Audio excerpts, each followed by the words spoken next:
అందరూ కూడా వందనాలు తెలియజేస్తారు. Praise lord. వచ్చిన మీ అందరూ కూడా వందనాలు. మత్తయి సువార్త ఆరాధనలో భాగంగా మత్తయి సువార్త 14వ అధ్యాయం 32-33 వచనం చదవండి. దగ్గరగా వారు దోణి ఎక్కినప్పుడు గాలి అణిగెను. అంతటా దోణిలో ఉన్నవారు వచ్చి నీవు నిజముగా దేవుని కుమారుడు అని చెప్పి ఆయనకు మొక్కిరి. నీవు నిజముగా దేవుని కుమారుడు అని చెప్పి ఆయనకి మొక్కిరి. యేసుక్రీస్తు దేవుని కుమారుడు. ఆయన యేసుక్రీస్తు దేవుని కుమారుడు లోకానికి వచ్చాడు. చాలా మంది అంటారు కదా, యేసుక్రీస్తు తల్లిదండ్రులు ఎవరంటే చెప్పండి. ఎవరు యేసుక్రీస్తు తల్లిదండ్రులు? మరియమ్మ లేకపోతే యేసేపు గారు అంటారు. కాదు, మరియమ్మ తల్లి కావచ్చేమో శారీరకంగా, కానీ యేసేపు మాత్రం తండ్రి కాదు. యేసేపు వల్ల కాదు గర్భం ధరించింది. దేవుని కుమారుడు పరిశుద్ధాత్మ రూపంలో, పరిశుద్ధాత్మ శక్తి వలన, పరిశుద్ధాత్మ ద్వారా మరియమ్మ గర్భవతిగా ఉంది. కాబట్టి ఎవరి కుమారుడు అని చెప్పాలంటే మరియమ్మ కుమారుడు లేకపోతే యేసేపు కుమారుడు అని చెప్పకూడదు. యేసుక్రీస్తుని ఎవరి కుమారుడు చెప్పండి? దేవుని కుమారుడు. యేసుక్రీస్తు దేవుని కుమారుడు. ఆయన ఒకగానొక కుమారుని ఈ లోకానికి పంపించాడు. ఆ కుమారుని ద్వారానే నీకు నాకు రక్షణ. ఆ కుమారుని ద్వారానే నీకు నాకు మారుమనసు వచ్చింది. ఆ కుమారుని ద్వారానే, ఆ కుమారుని రక్తం ద్వారానే మన పాపాలన్నీ కడగవేయబడ్డాయి. ఆ కుమారుని ద్వారానే మనం పరలోకానికి కూడా చేర్చబడతామనే నిరీక్షణ. ఈరోజు శిష్యులు యేసుక్రీస్తు ఒక అద్భుతం చేశాడు. గాలిని ఏం అద్భుతం చేశాడు చెప్పండి? గాలిని అనగొట్టాడు. గాలిని అనగొట్టాడు. గాలి అంట అలిగిందంట. గాలి వారు దోణి ఎక్కినప్పుడు గాలి అలిగిను. గాలి అలిగిపోయేసరికి అందరూ కూడా అక్కడ శిష్యులు అందరూ కూడా ఏమన్నారంటే, అయ్యా నువ్వు నిజంగా దేవుని కుమారుడే. అప్పుడు దాకా దేవుని కుమారుడని తెలియకుండానే వెంబడించారు. అప్పుడు దాకా దేవుని కుమారుడని అనుకోకుండానే వెంబడించారు. ఈరోజు చాలా మంది కూడా యేసుక్రీస్తు దేవుడని వెంబడించక, ఏదో అద్భుతం జరిగితేనే, ఆశ్చర్యకార్యం జరిగితేనే యేసుక్రీస్తు దేవుడని ఒప్పుకుంటున్నారు. ఇక్కడ శిష్యులు కూడా అంటున్నారు కదా, నీవు నిజముగా దేవుని కుమారుడివి. ఈ మధ్యాహ్నకాల సమయంలో, ఈ ఉదయకాల సమయంలో దేవుని కుమారుని ద్వారా ఏ మేలు పొందుకున్నాం మనం? యేసుక్రీస్తు ద్వారా ఏ మేలు పొందుకున్నాం? యేసుక్రీస్తు ద్వారా ఏ ధన్యతలు కలిగి ఉన్నాం? యేసుక్రీస్తు ద్వారా కుమారుడిగా ఈ లోకాన్ని జన్మించడం ద్వారా ఏ మేలు పొందుకున్నాం? క్లుప్తంగా కొన్ని విషయాలు ధ్యానం చేసుకొని ఆరాధించుకున్నాం. యేసుక్రీస్తు అనే కుమారుడు ద్వారా, దేవుని కుమారుడు ద్వారా మనం ఏం మేలు పొందుకున్నాం? ఒక 5 విషయాలు ధ్యానం చేసుకున్నాం. మొదటిగా యేసుక్రీస్తు దేవుని కుమారుడు. ఆ దేవుని కుమారుడు ద్వారా ఏ మేలు పొందుకున్నాం? 1 యోహాను 1వ అధ్యాయం 7వ వచనం. 1 యోహాను 1:7. అయితే ఆయన వెలుగులో ఉన్న ప్రకారము మనము వెలుగులో నడిచి మనం అనేక సహవాసం కలవాలయ్యము. అప్పుడు ఆయన కుమారుడైన యేసు రక్తము ప్రతి పాపములను పవిత్రులుగా చేయును. కుమారుడైన యేసు రక్తము. ఆయన నిజముగా దేవుని కుమారుడు. కుమారుని ద్వారా ఏ మేలు వచ్చాయి? ఈరోజు మన అంశం ఏంటంటే, కుమారుని ద్వారా ఏ మేలు పొందుకున్నాం మనం? ఏ మేలు పొందుకున్నాం? మొదటిగా కుమారుని రక్తం. ఏముంది ఇక్కడ చెప్పండి? ఏముంది?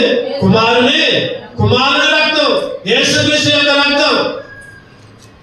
ఆ కుమారుని ద్వారా ఏ మేలు పొందుకున్నాం అంటే, మొదటి అంశం ఏంటంటే కుమారుని యొక్క రక్తం ద్వారా మేలు పొందుకున్నాం.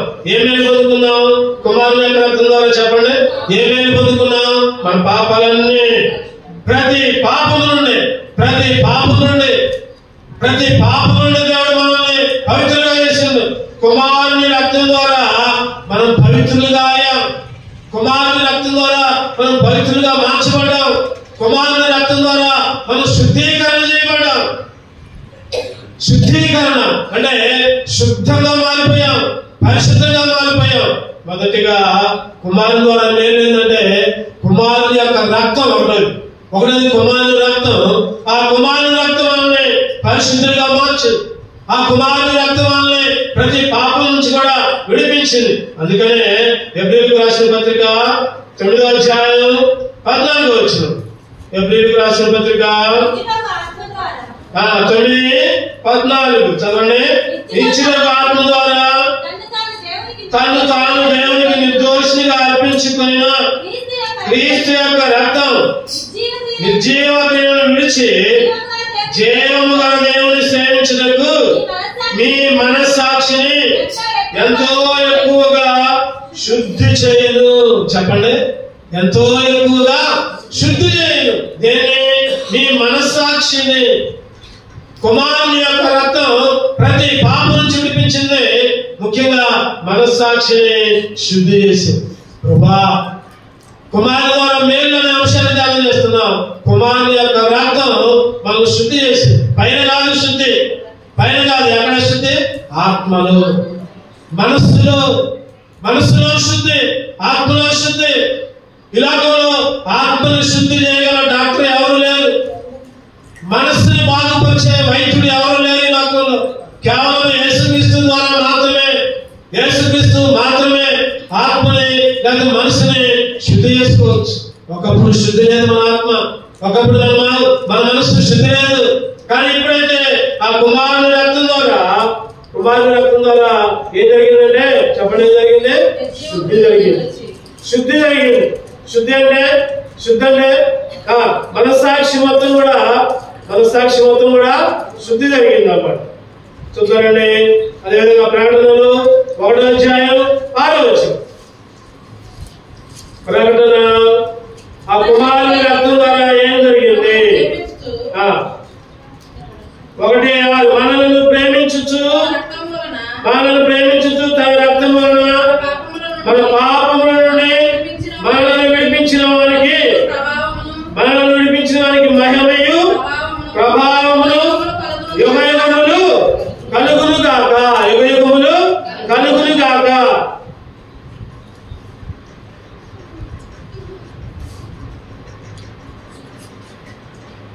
మనలను ప్రేమించుచు తన రక్తం వలన మన పాపములను మనల్ని విడిపించిన వారికి మహిమయు ప్రభావములు.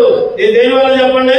ఆయన రక్తం వలన. దేని వల్ల అంటే ఆయన రక్తం వలన. ఆ రక్తం వలన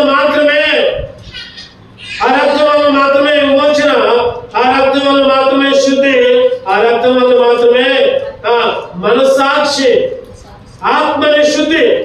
ఈరోజు మొదటిగా కుమారుని ద్వారా ఏమేళ్ళు జరిగాయి? అంటే ఒకటోది ఏంటంటే కుమారుని రక్తము ద్వారా.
ఒకటి యోహాను 1వ అధ్యాయం 7వ వచనం ద్వారా ఏం జరిగిందంటే చెప్పండి? కుమారుని రక్తం ద్వారా మనకి శుద్ధి వచ్చింది. కుమారుని రక్తం ద్వారా మన మనస్సాక్షి శుభ్రపడింది. అందుకే దేవుణ్ణి స్తుతించాలి. రెండవ చూద్దామండి. కుమారుని యొక్క రక్తం ద్వారా ఒకటోది అయితే, రెండోదిగా ఇంకా దేని ద్వారా? గలతీయులకు రాసిన పత్రిక 4వ అధ్యాయం 6వ వచనం. గలతీయులకు రాసిన పత్రిక 4వ అధ్యాయం 6వ వచనం. మరియు మీరు కుమారులైనందున నాయన తండ్రి అని మొరపెట్టు, తన కుమారుని ఆత్మను దేవుడు మన హృదయంలోనికి పంపారు. దేవుడు మన హృదయంలోనికి ఏంటంటే రెండోది కుమారుని ఆత్మ. ఒకటోది చెప్పండి, ఒకటోది కుమారుని యొక్క రక్తం, ఒకటోది కుమారుని యొక్క రక్తం, రెండోది కుమారుని యొక్క ఆత్మ. ఒకటోది కుమారుని రక్తం ఏం చేసిందంటే మన పాపాలన్నీ కడిగింది, మన ఆత్మని కడిగింది, మన మనసుని కడిగింది. మరి కుమారుని యొక్క ఆత్మ ఏం చేసింది చూస్తానండి. ఎఫెసీయులకు రాసిన పత్రిక 1వ అధ్యాయం 13వ వచనం. ఎఫెసీయులకు రాసిన పత్రిక 1:13. మీరును సత్యవాక్యమును అనగా మీ రక్షణ సువార్తను విని క్రీస్తునందు విశ్వాసం ఉంచి వాగ్దానం చేయబడిన ఆత్మ చేత ముద్రించబడితే, వాగ్దానం చేయబడిన ఆత్మ చేత ముద్రించబడటం అంటే ఆత్మ చేత పరిశుద్ధులుగా అయ్యాము. ఆత్మ చేత ఏం జరిగిందంటే చెప్పండి, ఏం జరిగింది? పరిశుద్ధులుగా మారాం. ఆయన వాగ్దానం నెరవేరింది. ఏడా వాగ్దానం? ఆయన ఆత్మ, ఆ పరిశుద్ధాత్మ శక్తి ద్వారా, ఆ పరిశుద్ధాత్మ శక్తి ద్వారా ఎప్పుడైతే రక్షణ పొందామో, ఎప్పుడైతే మారు మనసు బాప్తిస్మ అనుభవాలు కలిగి ఉన్నామో అప్పుడే పరిశుద్ధాత్మ అనే వరాన్ని పొందాం. పరిశుద్ధాత్మనే వరాన్ని పొందాం. రెండోది ఏంటంటే కుమారుని ఆత్మ. కుమారుని ఆ కుమారుని ఆత్మ ద్వారా పరిశుద్ధాత్మను పొందాం. మూడోది రోమీయులకు రాసిన పత్రిక 5వ అధ్యాయం 10వ వచనం. రోమీయులకు రాసిన పత్రిక 5:10. ఏలైనగా శత్రువులమైనగా ఆయన కుమారుని మరణము ద్వారా మనము దేవునితో సమాధానపరచబడిన ఎడల సమాధానపరచబడిన వారమై ఆయన జీవించుట చేత మరి నిశ్చయముగా రక్షింపబడదుము. చెప్పండి. మూడోది ఏంటంటే కుమారుని మరణం. కుమారుని మరణం. ఈరోజు కుమారుని ద్వారా ఏమేమి మేలు పొందాం? ఒకటోది ఏం చెప్పండి, కుమారుని రక్తం ద్వారా. కుమారుని రక్తం ద్వారా పాపాలన్నీ కడగబడ్డాయి. హృదయ శుద్ధి అయింది, మనసు శుద్ధి అయింది, ఆత్మ శుద్ధి అయింది. రెండోది కుమారుని ఆత్మ ద్వారా పరిశుద్ధాత్మను పొందాం. మనం పరిశుద్ధ శక్తిని వాగ్దానాలు నెరవేరాయి కుమారుని ఆత్మ ద్వారా. మూడోది ఏంటంటే కుమారుని మరణం. కుమారుని ఆయన మరణం ద్వారా ఏం జరిగిందంటే ఒకప్పుడు శత్రువులుగా ఉన్నాం, ఆయన మరణించడం ద్వారా సమాధానం వచ్చింది. ఏమొచ్చింది చెప్పండి? ఆయన మరణం ద్వారా సమాధానం. ఎప్పుడు చూడండి, ఆయన కుమారుని ద్వారా, కుమారుని మరణం ద్వారా మనం దేవునితో సమాధానం. దేవునితో సమాధానం లేదంత ముందు. ఆయన మరణం ద్వారా, ఆయన మధ్యవర్తి ద్వారా ఆయనే సంధి చేశాడు. కొలస్సీయులకు రాసిన పత్రిక 1:19. కొలస్సీ 1:19. ఆయన యందు సర్వ సంపూర్ణత నివసింపవలననియు ఆయన శిలువ రక్తము చేత సంధి చేసి ఆయన ద్వారా సమస్తమును చాలు ఆయన శిలువ రక్తము ద్వారా సంధి అంటే సమాధానం. శత్రుత్వం లేదు. ఒకప్పుడైతే శత్రుత్వం ఉంది, ఒకప్పుడైతే దేవుడు మనల్ని శపించాడు. ఎప్పుడైతే యేసుక్రీస్తు మరణించాడు, ఆ కుమారుని మరణం ద్వారా శత్రువుల వల్ల మిత్రులుగా మారిపోయి, శత్రువుల వల్ల సమాధానపరచబడ్డాం. అందుకనే ఆయన సంధి చేశాడు. 1 యోహాను 2వ అధ్యాయం 2వ వచనం. 1 యోహాను 2వ అధ్యాయం 2వ వచనం. ఆయనే మన పాపములకు శాంతికరమై ఉన్నాడు. మన పాపములకు మాత్రమే కాదు, సర్వలోకమునకును శాంతికరమై ఉన్నాడు. సర్వలోకానికి, మన పాపాలకి ఆయనే శాంతికరమై ఉన్నాడు. ఆయన మరణం ద్వారా మాత్రమే. ఆయన మరణము మనం శాంతిగా మార్చింది, సమాధానం ఇచ్చాడు, సంధి చేశాడు. ఇంకా ఏం చేసిందంటే ఎఫెసీయులకు రాసిన పత్రిక 2వ అధ్యాయం 16వ వచనం. ఎఫెసీయులకు రాసిన పత్రిక 2వ అధ్యాయం 16వ వచనం. తన సిలువ వలన ఆ ద్వేషమును సంహరించి దాని ద్వారా వీరిద్దరిని ఏక శరీరముగా చేసి దేవునితో సమాధాన పరచవలనని ఇలాగు చేసిన గనుక ఆయనే మనకు సమాధాన కారకుడై ఉన్నాడు. ఆయనే మనకు సమాధాన కారకుడై ఉన్నాడు. ఆయన శిలువ ద్వారా ద్వేషాన్ని సంహరించాడు, సంధి చేశాడు. ఆయనే సమాధానంగా మారాడు, శత్రుత్వాన్ని తీసివేశాడు. ఒకప్పుడేమో శత్రువులు, ఒకప్పుడేమో సమాధానం లేదు, ఒకప్పుడేమో ద్వేషంతో ఉన్నాము. ఎప్పుడైతే యేసుక్రీస్తు నీ కొరకు నా కొరకు మరణించాడు, ఆయన మరణం ద్వారా సమాధానం వచ్చింది. కుమారుని మరణం ద్వారా, చెప్పండి, కుమారుని ద్వారా ఏం లేదు పొందుకున్నాం? ఒకటోది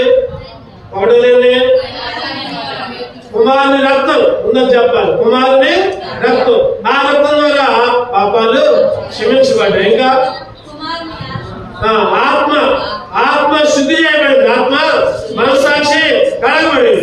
రెండోదండి కుమారుని ఆత్మ ద్వారా పరిశుద్ధపరచబడ్డాం. కుమారుని ఆత్మ ద్వారా పరిశుద్ధపరచబడ్డాం. మూడోది కుమారుని మరణం ద్వారా సమాధానం వచ్చింది, శత్రువుతో. నాలుగోది ఏంటంటే యోహాను సువార్త 6వ అధ్యాయం 52వ వచనం. యోహాను సువార్త 6వ అధ్యాయం 52, 53. యూదులు ఈయన తన శరీరమును ఎలాగు తిననీయాలని ఒకడితో ఒకడు వాదించారు. కావున యేసు ఇట్లను, మీరు మనుష్య కుమారుని శరీరము తిని ఆయన రక్తము త్రాగితేనే గాని మీలో మీరు జీవము గలవారు కాదు. మనుష్య కుమారుని శరీరం. నాలుగోది ఏంటంటే కుమారుని శరీరం. ఒకటోది కుమారుని రక్తం, రెండోది కుమారుని ఆత్మ, మూడోది కుమారుని మరణం, నాలుగోది కుమారుని శరీరం. కుమారుని శరీరం ఏమిచ్చింది చెప్పండి? శరీరం అంటే 2 రకాలు ఉన్నాయి. భౌతిక శరీరం, చెప్పండి, ఆత్మీయ. భౌతిక శరీరం మనమే. ఆత్మీయ శరీరం అంటే సంఘం అనేది ఆత్మీయ శరీరంగా ఉంటుంది. కాబట్టి కుమారుని శరీరం ద్వారా ఏం జరిగిందంటే చూద్దాం. కొలస్సీయులకు రాసిన పత్రిక 1వ అధ్యాయం 24వ వచనం. కొలస్సీయులకు రాసిన పత్రిక 1:24. ఇప్పుడు మీ కొరకు నేను అనుభవించుచున్న శ్రమలందు సంతోషించుచు సంఘము అని ఆయన శరీరము కొరకు క్రీస్తు పడిన పాటలలో పొదువైన వాటి యందు నా వంతు నా శరీరమందు సంపూర్ణము చేయించున్నాను. క్రీస్తు సంఘము అనే ఆయన శరీరం కొరకు. చెప్పండి, ఏ శరీరం అంటే సంఘము అనే ఆయన శరీరం. సంఘము అనే ఆయన శరీరం యోహాను సువార్త 6వ అధ్యాయంలో ఉంటుంది. ఆయన శరీరంలో చెయ్యి వేస్తేనే జీవము కలిగిన వాళ్ళు అంటారు. చదవండి 54వ వచనం. నా శరీరము తిని నా రక్తము త్రాగువాడే నిత్య జీవం కలవాడు, అంచె దినమున నేను వాడిని లేపుదును. నాలుగోది ఏంటంటే కుమారుని శరీరం జీవం ఇచ్చింది. కుమారుని శరీరం జీవం ఇచ్చింది. జీవం అంటే లేపింది. మరణించిన మానవుని చనిపోయిన మానవుని లేపింది. ఆయన శరీరం, ఆయన రక్తం. ఆయన శరీరం తింటేనే అంట, ఆయన శరీరం తింటేనే జీవం కలిగిన వాళ్ళు. ఆయన శరీరం తినకపోతే జీవం లేదు. బుద్ధుడే బ్రతుకున్నా కూడా, చెప్పండి, బ్రతుకున్నా కూడా బుద్ధుడే. కాబట్టి ఈరోజు కుమారుని యొక్క శరీరాన్ని మనకి ఇచ్చాడు. కుమారుని రక్తం కాదు, కుమారుని ఆత్మ మాత్రమే కాదు, లేకపోతే కుమారుని మరణం మాత్రమే కాదు, కానీ కుమారుని శరీరం కూడా నీకు నాకు భోజనంగా. ఆయన శరీరం తింటేనే నిత్య జీవం. ఆయన శరీరంలో పాలు పంపులు కలిగి ఉండకపోతే నువ్వు రక్షణ పొందినా, మానవస్ పొందినా, బాప్తిస్మం తీసుకున్నా కూడా ఆయన శరీరంలో ఆయన రక్తంలో చేయకపోతే పరలోక రాజ్యం ఉండదు, పరలోక రాజ్యం చేరలేవు. కేవలం కుమారుని శరీరం ద్వారా మాత్రమే నిత్య జీవము కలిగిన వాడు. నా శరీరం తిని నా రక్తం త్రాగువాడే నిత్య జీవము కలిగిన వారు. కుమారుని శరీరం ద్వారా నిత్య జీవం వచ్చింది. కుమారుని రక్తం ద్వారానేమో పరిశుద్ధత వచ్చింది, శుద్ధీకరణ వచ్చింది. రెండోది కుమారుని ఆత్మ ద్వారా పరిశుద్ధత వచ్చింది. మూడోది కుమారుని మరణం ద్వారా సమాధానం వచ్చింది. నాలుగోది కుమారుని శరీరం ద్వారా ఏమొచ్చిందంటే జీవం వచ్చింది. జీవం లేకపోతే చచ్చిపోయిన శవాల్లాగా ఉండేవాళ్ళు. ఏమి దేవుడు మనకి ఇచ్చిన ఆయన చనిపోయి ఆ కుమారుని మరణం ద్వారా, కుమారుని ఆత్మ ద్వారా, కుమారుని రక్తం ద్వారా, లేకపోతే కుమారుని శరీరం ద్వారా చివరిగా ఇంకోటి చూసుకున్నారండి. ఇంకోటి చూసుకుందాం. కుమారుని ఏంటంటే యోహాను సువార్త 5వ అధ్యాయం 25వ వచనం. యోహాను సువార్త 5:25. మృతులు దేవుని కుమారుని శబ్దము విను గడియ వచ్చుతున్నది, ఇప్పుడే వచ్చినది.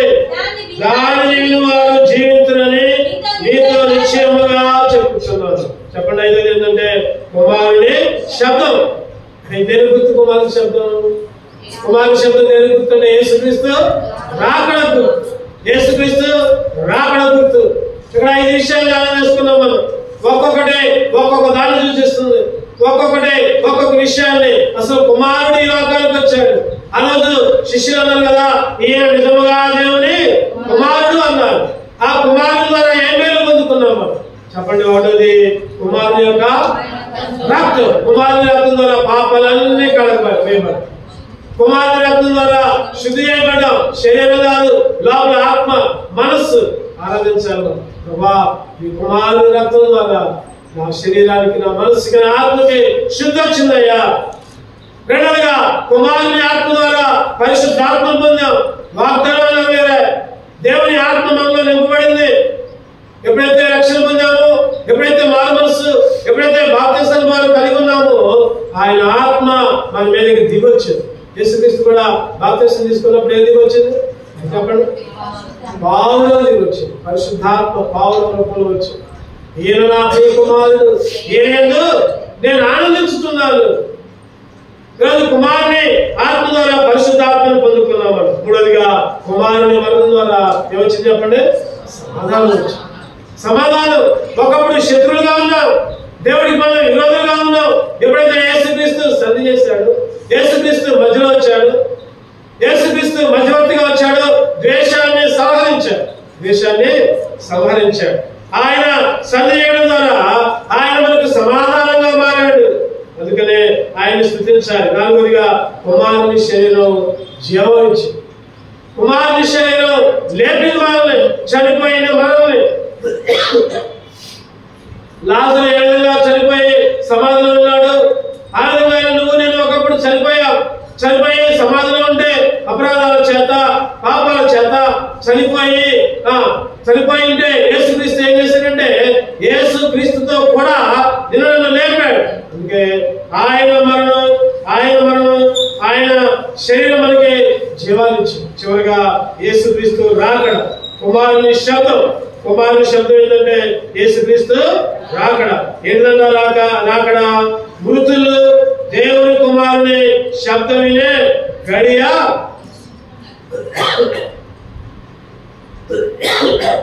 మృతులు దేవుని కుమారుని శబ్దం వినే గడియ అంటే సమయం. అందుకని దశలోనికైన రాసిన పత్రికలో ఒక మాట ఉంటుంది. 5వ అధ్యాయంలో ఆర్భాటముతోను చదవన మాట. దశలోనికైన రాసిన పత్రిక